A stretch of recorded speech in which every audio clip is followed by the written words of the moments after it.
I don't know if it's the smartest thing I've ever done as a mechanic or the dumbest thing I've ever done as a mechanic. Every day, man, we just don't know what's coming. Hey everybody, it's Scott Simcoe Spring Service, and I am underneath a rolling death trap. It's a 2005 Hummer H3. And why do I call it a rolling death trap? Here you go. So as you can see here, this is where the spring is supposed to be bolted to, and there's the bushing. And what happens is this is classified as a Dutch eye because of how dropped down it is.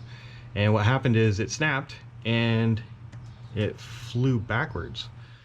So why is that an issue? Well, first of all, your axle's not attached to anything anymore. And if you can see right here, you can see the drive shaft starting to come out.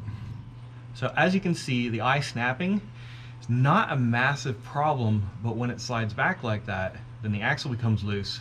And what actually happened is the axle moved back about an inch, and therefore now it's driving towards the ditch. It's actually automatically steering. It's called rear wheel steer, and you never want rear wheel steer unless it's designed in your vehicle. And it'll point you towards the ditch, and then you have to compensate with the steering wheel to make it go back straight again. And now comes the rolling death trap part. If the other side would have snapped due to that axle shifting back like that and putting massive amounts of pressure now on that other side, if it breaks, the whole axle will slide back until it locks into place. It'll pull your drive shaft out and you won't be able to drive the vehicle anymore. The drive shaft could fall out, roll around, hit your gas tank, cause all sorts of different problems. So I guess in conclusion, if your eyes snap on your Hummer H3, it can actually cause you to lose control of your vehicle. If you're off into oncoming traffic, if you're off into the ditch, or if you're really, really, really lucky, it'll just make it so the vehicle won't be drivable anymore. So what's the solution for it? We're putting 2 new springs in this thing. So I guess we'll rip it apart and we'll show you exactly how we take it apart, because some of these bolts are complete asshole bolts, and we'll show you exactly how we take them apart. So there you go, that's the driver's side, that's the asshole bolt. I gotta somehow get that out of there and then get a new bolt in there. So first things first, we gotta jack up the axle until it's just about off the ground, so we get all the weight off of it, because the springs are underslung. So if you were to cut the U-bolts off, it would literally crash and fall apart. And we don't want that.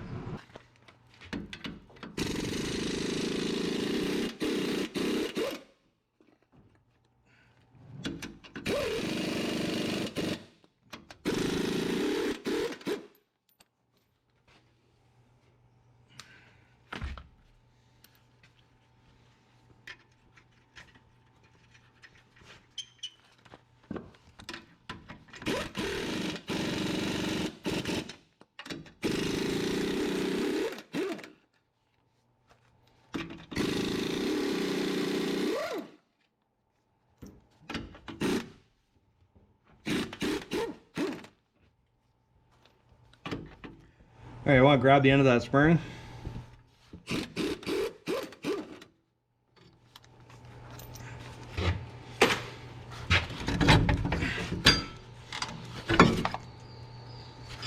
Hello.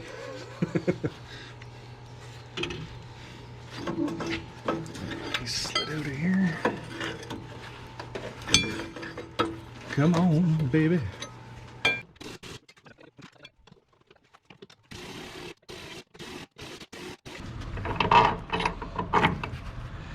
Whew. So there you go. Bushing's all chewed up. Looks like it's been rubbing on the spring for a while. Or the spring's been rubbing on it. Yeah, that's more likely.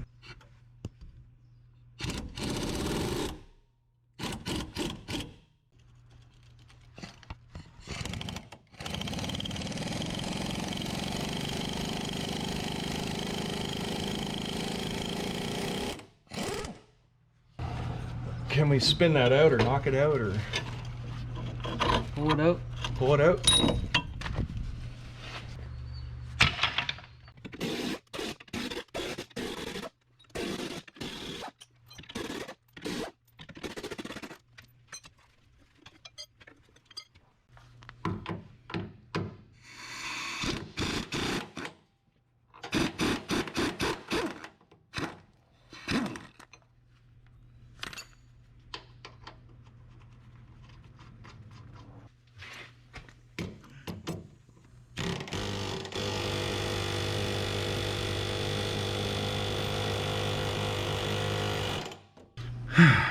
It's moving a little bit. All right, so here's my thoughts. Shroud is steel. So I should be able to cut next to it. Yep. So I got two options. I can go up inside of there, which terrifies me. Yep. The gas tank is made out of plastic. Yep. So I don't want to stick torch up there. So I got a couple other options. I could split the eye, just like the other side broke, and I'll be able to swing the spring out, unbolt it just like we did the other side. I think it might be the safest way, and then we could dismantle everything with the torch, chop it out of there, and do it safely. So I don't feel like exploding today. So let's get these back bolts moving.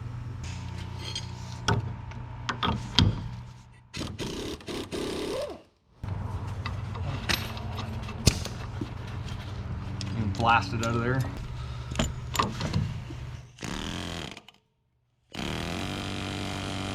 Yeah, it's moving. Let me push it back. Yep.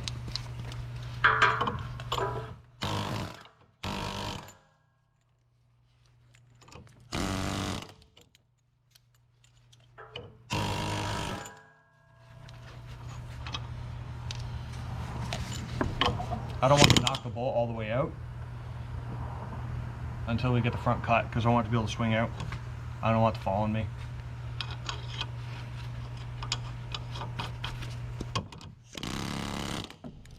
I'll leave it like that, just for safety's sake. Yep. All right, here's the game plan. We're going to clean the area away, because this spring's going to drop down when I cut it. Yep. Get the air chisel ready so we can knock the bolt out. You're going to be on fire watch so I don't catch on fire. Yep. Or catch the vehicle on fire. Mm-hmm. But more importantly, catch me on fire. Yep. What else? About it. I'm going to be cutting like this way Okay. with the torch, because I don't want to point any of the fire up at the gas tank. Yep.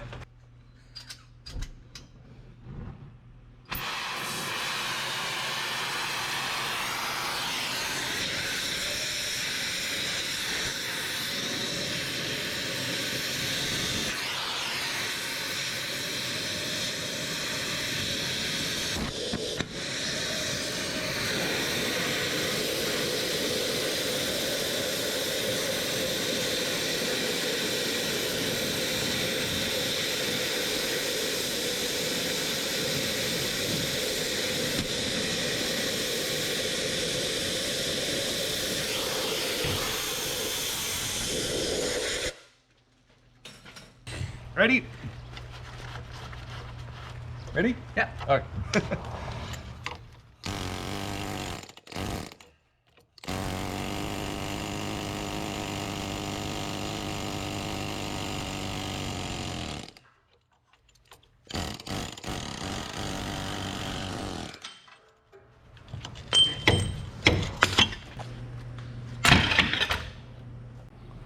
Okay, so now that I got this cut off, I'm going to actually take an air chisel, I'm going to hit it on here, I'm going to rotate it all the way back so I can get to the other side of this, and then I'm going to split the rest of that eye off of there.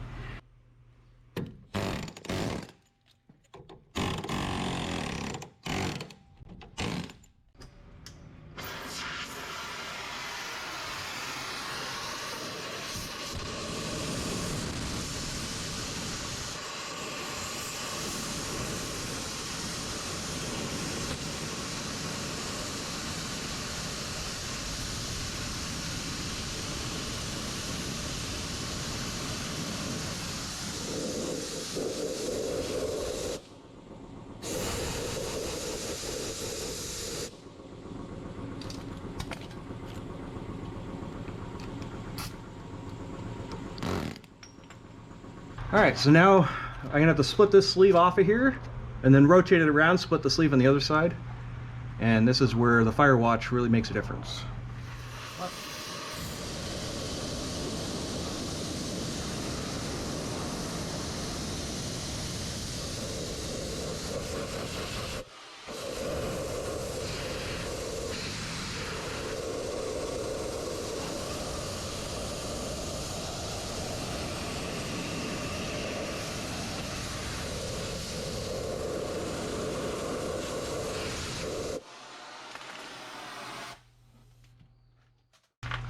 Tip of the week. Okay, so tip of the week. When you're cutting rubber, WD-40 and a freshly sharpened knife.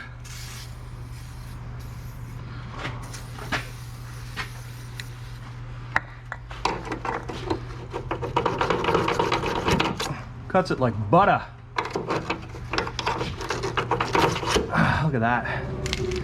Easy peasy. Now we're gonna split that sleeve off of there.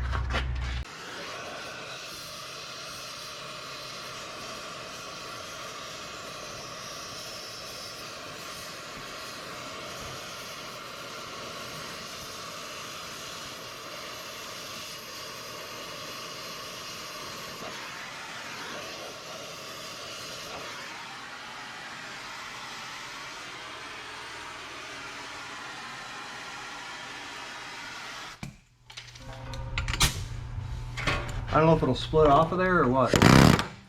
Or just rotate it around for me. There we go. Nice. Okay, so now that we just have the bare bolt, you can actually use the same technique for saving a bolt. We're actually doing that in the other bay in another truck that I'm not filming. But essentially, now I can actually go in here with the torch, trim that off, and that should just fall right out. And then we go to put the new bolt in, put it in that way. That's it.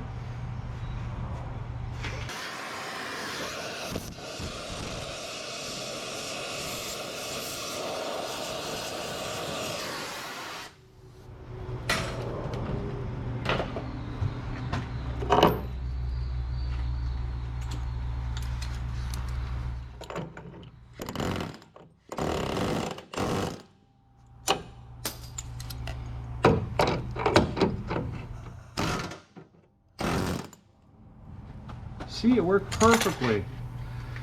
I don't have to pry it over at all. There we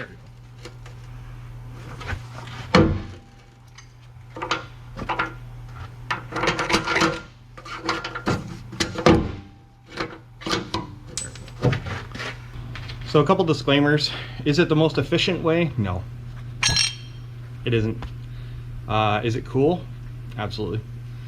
The reason why I do this technique is simply because I'm so skilled with the torch that I can actually use it to dissect the parts, get them out of there, and save the hanger. I don't have to remove the gas tank, so it saves me probably like an hour and a half of slugging and garbage. I can replace the bolt, which is nice. I can just put a normal 9/16 by 4.5 inch bolt with a washer on it. Like it. How long did it take me? Yeah, like 10 minutes, 15 minutes at the most. So like 10 to 15 minutes worth of work. I got the spring out and a really, really horrible, awkward, difficult to get out bolt. 15 minutes is very worth it. I would highly recommend practicing with the torch for about a year before you even attempt something like this. And if you don't have someone backing you up with air to blow all the heat off of the tank, because what we're doing is we're diffusing the amount of heat that comes off of the torch with the air. So the amount of volume of air that goes through there, it gets cooler, diffuses the heat off of it, and prevents anything from catching on fire. So you gotta be super, super, super, super, super, super duper careful. Know what you're doing, or just don't tempt this. Send it to a professional. Yeah, so the back's out, the front's out, springs are on the floor. So all we now have to do is clean up the U-bolts, and we're ready for springs. So when they come in tomorrow morning, we'll catch you then. What we'll do is we'll hang the spring. Yep. And then we'll get some bars out, and I'll walk the shackle forward, and you can hook up the front. Okay. Okay.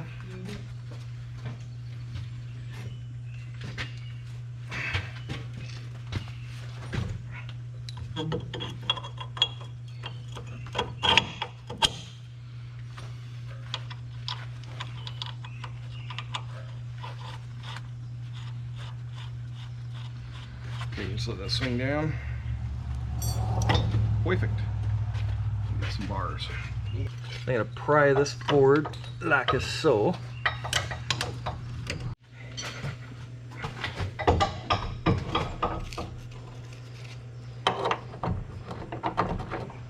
More or less. A little bit more. Right there. Give you an idea of how stupid it is. Can you get it? Okay. can't get your finger in there. Need to go in. That shit. I just thread it? Yeah.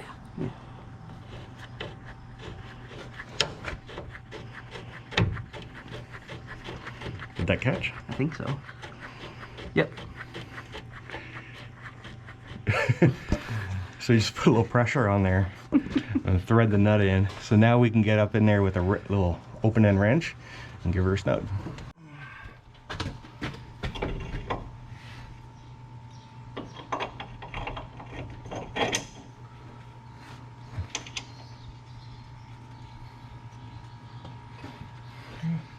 I am like 6 inches away here, so you want to go up and pry? Yep. There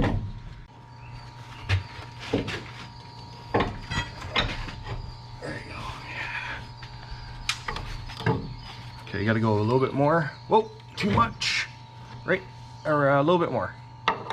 Right there. A little less. Come on, baby. Here we go.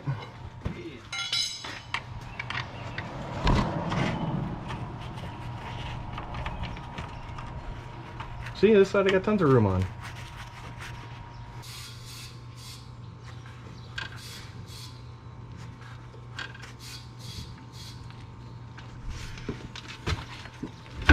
Okay, I'm in.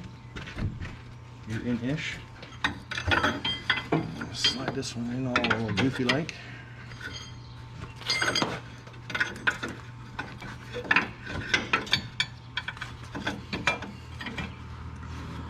Oh baby, I don't know if this will work. Nope. We're gonna have to undo the shock bolt.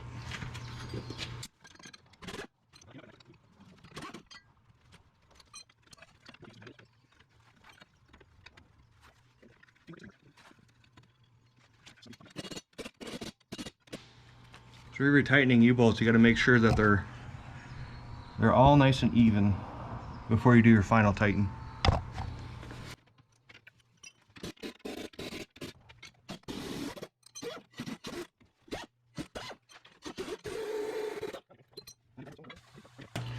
We're going to take a metal bit and we're going to go in here and clean this out.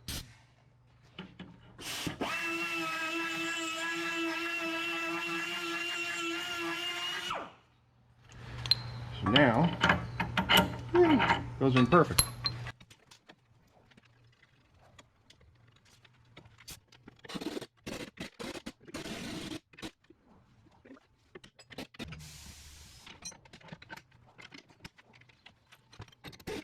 So now you're going to want to let it down all the way so that we can do the final tightening and all the end bolts, because you want them tightened with all the weight of the vehicle down on it. Then you're not preloading your bushings and they won't wear out prematurely.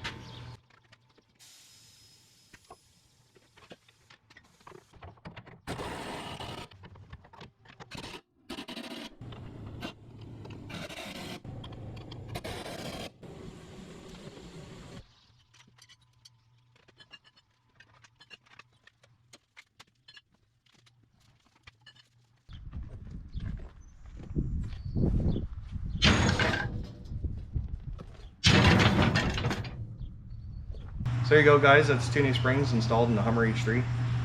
This vehicle is 12 years old, only had 130,000 kilometers. So I guess what I would try to get across in this video is that these springs can break at any time. We never know. You could hit the brakes in an emergency stop and snap the eyes. Is it a death trap? Under certain circumstances, it can be, and it's frustrating. If the eye was rolled differently, it would be fine, and we wouldn't have that problem. But what do? It's how they designed it. So we just deal with it. If your vehicle has 10 or 15 years old and it's got a couple 100,000 kilometers on it, it might be time for you to change out your springs as preventative maintenance. So anyhow, that's something you're gonna have to decide and discuss with your family if that's something you want to do for maintenance. I think that's it. That's it. That's it. That's all. Hummer H3, 2009, 12 years old, broken back spring. Have a good day. Take care. This Hummer here had an electrical issue. We couldn't get her started. So we had to push her outside, and well, looks like we got a massive storm system coming in. Come on, cars. Looks like we got a massive storm system coming in. and the windows are still open. So what do? You saran wrap the door closed so the water can't get in. Oh, I don't know if it's the smartest thing I've ever done as a mechanic or the dumbest thing I've ever done as a mechanic. Every day, man, we just don't know what's coming.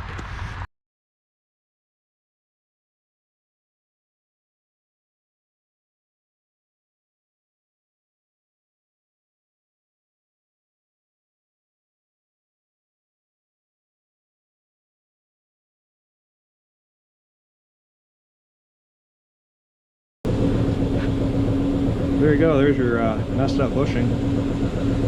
So it's actually been broken for a while, and I think the dinghy go rub.